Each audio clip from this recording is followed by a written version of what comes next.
Perfect. Perfect. Perfect.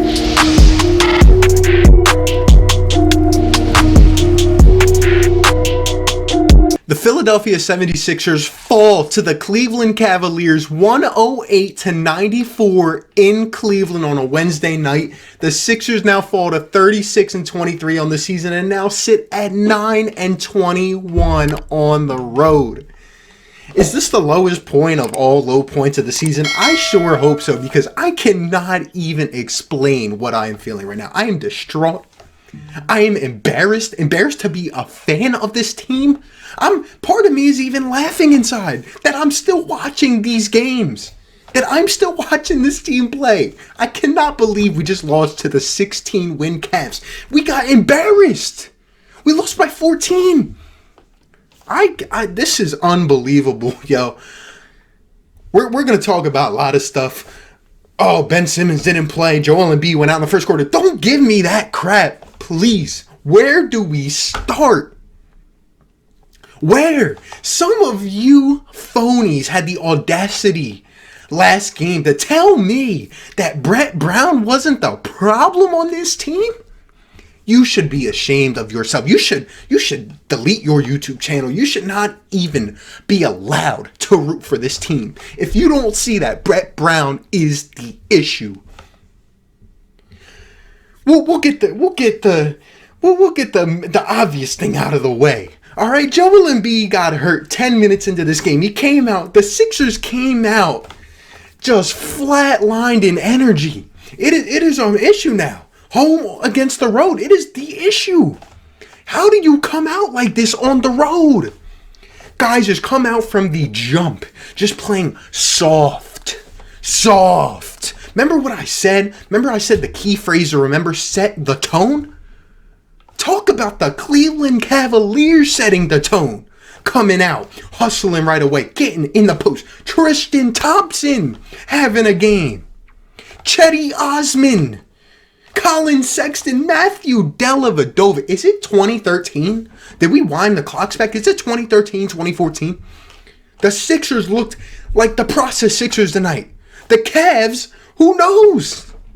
They look like they're the championship Cavs again. I cannot believe this. The Sixers come out so flat. Terrible in the first quarter. There is just throughout the game. But in the first quarter, they come out no enthusiasm. I'm seeing no plays run. Guys walking around the court. No defense being played. Cavs going up for free layups. Getting free jump shots. I'm seeing the same old crap. I'm seeing Al Horford trying to snipe threes like he's freaking Klay Thompson. I'm seeing Joel Embiid soft before he got hurt, before you pansies try to come at me again. Joel Embiid had 2 points in the first quarter in like 8 to 10 minutes before he went out of this game. He had 2 points against Tristian Thompson. Tristian Thompson, the guy who's most famously known for cheating on Khloe Kardashian. That Tristian Thompson, all right? Ben Simmons, well, actually, let's address him. Let's get him out of the way, all right? Nerve impingement. We saw that yesterday. He's out for at least 2 weeks. They'll reevaluate him in 2 weeks. My opinion on that, man, he's going to be gone for a while. I told you I didn't have a good feeling, and I think the Sixers are just trying to uncover. This is what Philly sports do. They lead you on, and it'll be okay. They don't really tell us much, and then they just sit. I think Ben Simmons will be gone for a while. As for Joel Embiid, obviously, we see him come back. The second quarter, the Sixers go, and they're still playing like crap. Embiid, I see him walking back out of the locker room like, oh, man, we have a chance. Joel's coming back. He winces in pain on the bench. And you know what he does? He grabs his shoulder and he goes right back to the locker room. Joel Embiid gone for the game. This is Philadelphia. Like I've been saying, this is Philadelphia. Guys get hurt. I mean, nothing can get figured out. This team is done for this season. This team is done. Joel Embiid, I mean, come on, man. Come on. You got bumped in the shoulder. Gone. He's probably going to be out, honestly, a couple games, maybe a week. Might not even play the big ones we have coming up. I don't see him coming back for at least a week. That's just my opinion. I don't see him coming back against the Knicks tomorrow. So anyway, the Sixers did not lose because Joel Embiid did not finish the game, all right? Don't fool yourself. The Sixers go first half, no energy. They shoot 30% in the first quarter, and by halftime, the Sixers are shooting 32.5%.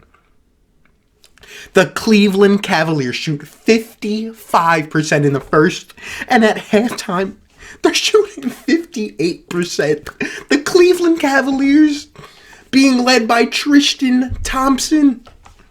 I'm seeing Matthew Dellavedova, who's shooting 16% from 3, go 2 for 2 from the line. I think he went 5 for 5 in this game. We will get to the box score. I don't even see a point at looking at the box score. This is going to make me more mad. Matthew Dellavedova is chopping out here. He can't shoot the ball. At halftime from 3-point range, the Sixers are shooting 27% and the Cavs 42%. The Cavs 42%. What even blows my mind more is the Cavs are the worst NBA team when it comes to defense, statistically. They are the worst team. And the Sixers can't score a lick. They can't score a lick. At halftime, we had 44 points. How do you explain that to me? I'm seeing Tobias Harris, our max contract player. I don't think as much blame deserves to be put on him as it has been this year. But you know what I see from Tobias? A man who doesn't want to take over. A man that can take over. He can say, give me the ball. I'm going to put this thing on my back. He drives when he gets the ball. But guess what? Unless he's told to, unless he's motivated, he sits in the corner and minds his own business. I'm seeing Al Horford. I'm starting to believe you guys. Al Horford is in a decline. It's starting to look like that. I think part of me still thinks it's a systematic issue, but Al Horford is so slow. He runs like a snail. He can't hit a shot. I tweeted this out, and it is exactly how I feel. And I can't believe it took this game to make me realize it. The Sixers have done to Al Horford what LeBron James did to Kevin Love's career. If you know, you know. Let me know what you think about that down below, man. The Sixers have turned Al Horford into what Kevin Love became with the Cavs. It's clear as day. It's hard to even explain this game. Sixers come out in the second half. I'm like, all right, this is usually the point, you know, when we'll get going against these scrub teams. We always make it interesting, but nothing changes. No energy. The first spark of this game that I saw provided, guess who it was? Kyle O'Quinn. This man has played 5 games in the last 29. I think he's played 9 on the season.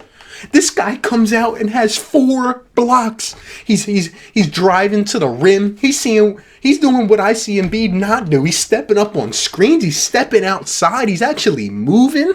He looks like he wants to play. Kyle O'Quinn, ladies and gentlemen. Thank God we didn't see Raul Neto, but we saw Mike Scott.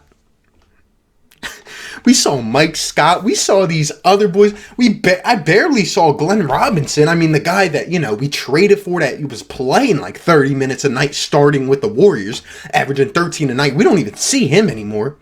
Alec Burks, he finally got going, in the 4th quarter? We barely see him. We go throughout the third quarter.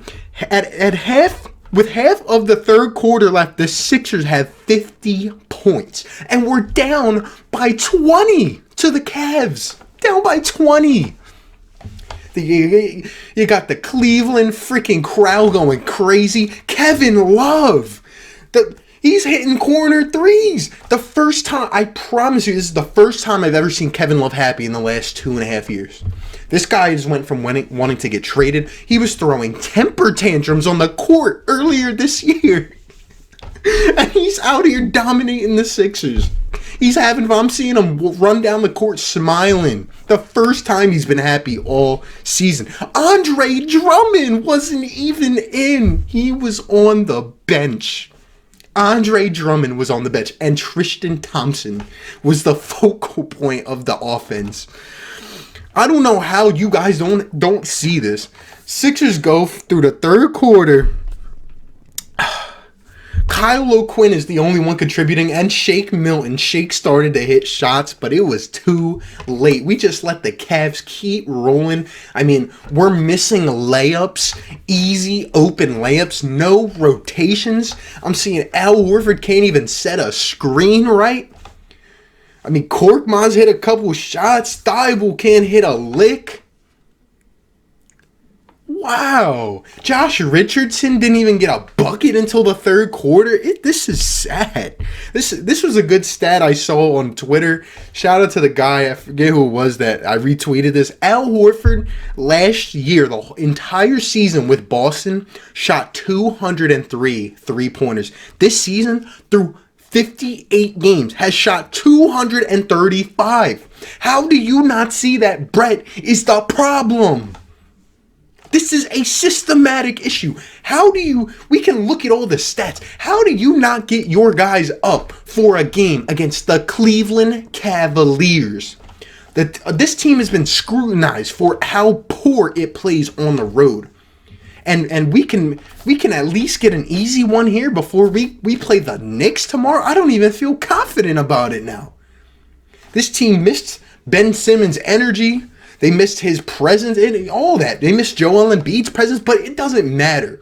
Good teams, even with their best players out, would not lose to this stinking Cavs team. Sad, terrible, pathetic, disastrous. I hope you watch this game, Elton. How can we keep this man as the coach? If he's losing games in February to the Cavs, we're going to go play the Bucks on the road in the playoffs? Come on. I am sick right now. I am sick. Dellavedova averages 2 points a game. He's out here hitting shots. He had like 12 points tonight. You know what?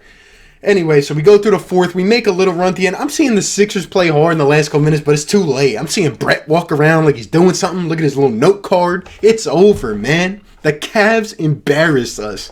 There was no hope of coming back. Don't try to tell me it's because of no Embiid and Simmons. This team played lackadaisical. They did not care. No intensity. They did not set the tone, and no energy. And that is directly on the head coach. He can't get them up for away games. That's on him. Let's just look at the box score real quick, man. I mean, what do you say? Everyone in the minus except who? The savior, Kyle O'Quinn, a +4. That was our highest. Al Horford was a -15. Tobias a -10. Al shot 4 for 10. Tobias shot 4 for 13. Terrible. Like we said, Embiid was a -9, and he had 3 points, and he went out. Richardson 4 for 12. -13. Shake Milton 8 for 14. The only guy that I saw hitting shots. 4 for 6 from behind the arc, but it doesn't matter. Your 20 points doesn't matter. Mike Scott, nothing off the bench. Glenn Robinson played 15 minutes, shot 1 for 5. Kyle O'Quinn had 4 blocks, and that was the best thing I saw tonight. Alec Burks shot 6 for 12. Wow. -8 off the bench. Thibault a -10 off the bench. Korkmaz 4 for 12 and 4 for 11 from the 3-point arc, man. Sad. Oh, Korkmaz was a +1. I'm sorry. And Mike Scott was a +3. They contributed. This is sad. Let's go to the Cavs, actually. I'm more interested in them.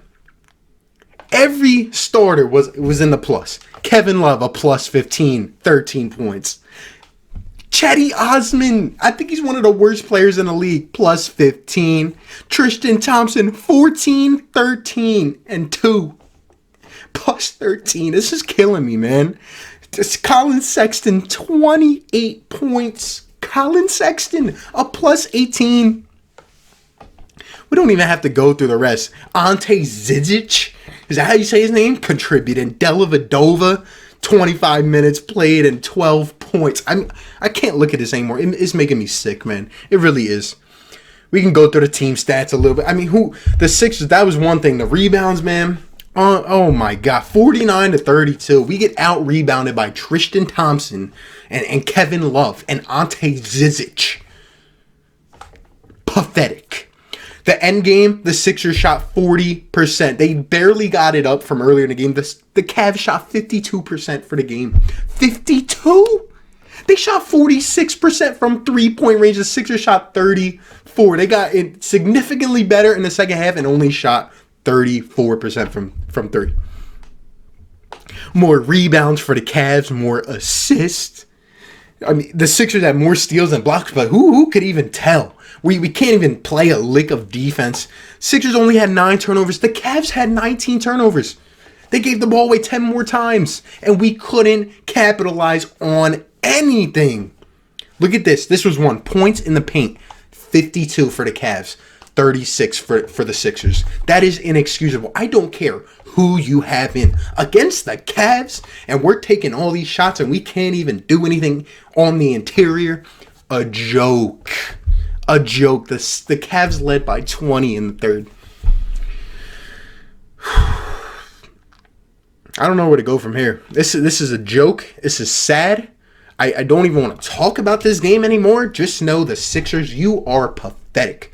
This gives me, this paints the picture in my head. The season is done, essentially.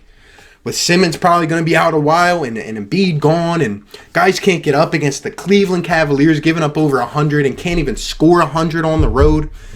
You can call it a good team, bad team issue. This is a home and away issue as well. Just the way they presented themselves tonight. And they'll come back tomorrow and they'll win by 20 against the Knicks at home, maybe. Who knows? But in the end, you should be ashamed of yourself. Brett should have to answer questions for an hour and a half tonight. What the heck were you thinking out there? What was this? Why can't you motivate your players against Tristian Thompson? Against Collin, Sexton? The Cavs, they literally got rid of their coach like a week and a half ago. They got rid of their coach. They're just playing with house money. Obviously, they're playing hard. I mean, people forget these guys still need careers. They need to feed their families. But guess what? They stink.